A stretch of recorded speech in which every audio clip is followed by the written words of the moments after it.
Hi, Susan here, Director and Commissioning Editor with Book Hub Publishing, and I am delighted today to be joined in Galway City by debut author Margaret Connor. Margaret is from Ballina, County Mayo, but now resides in Connecticut in the United States, and Margaret has written her first book, My Ireland, and it's a memoir based on living in rural Ireland in the 1950s.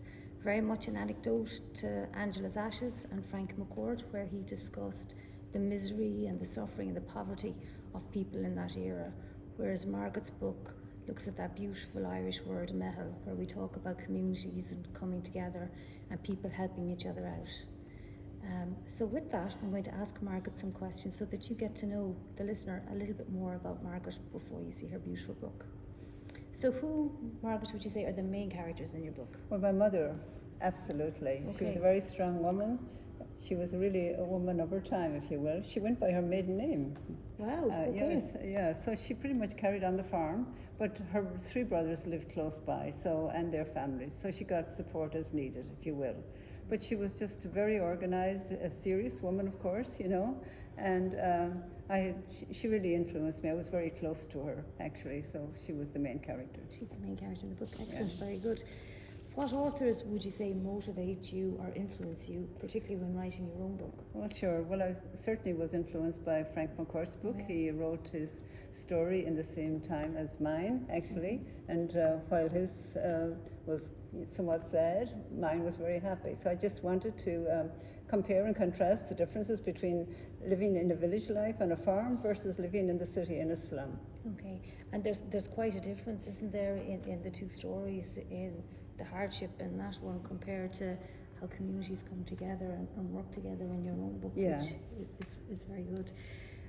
How do you think, Margaret, did your childhood environment prepare you for going out into the world, from going from Mayo to Dublin and then from there out Right. further afield?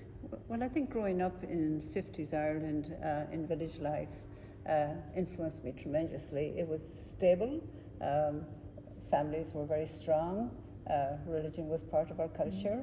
It was a very defined culture. I knew exactly who I was and what my background was. There was no confusion. Families stayed together, if you will.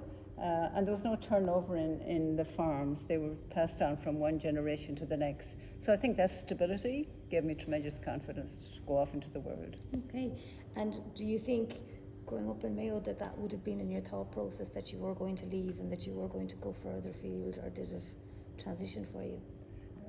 Sorry, can you repeat, please? Did you think when you were living in Mayo that was part of your plan, that you always had planned to go off and see the rest of the world? Well, not really. I was always very ambitious, actually, and I had tremendous energy from day one, more of a nuisance than a help, actually.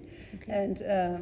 And so I really did want to live my life to its fullest. And Dublin was the start for me. I did hotel training, and that led to a very secure job in hotel management.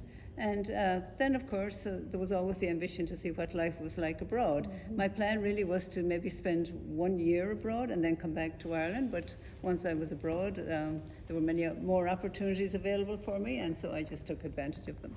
Okay, very good.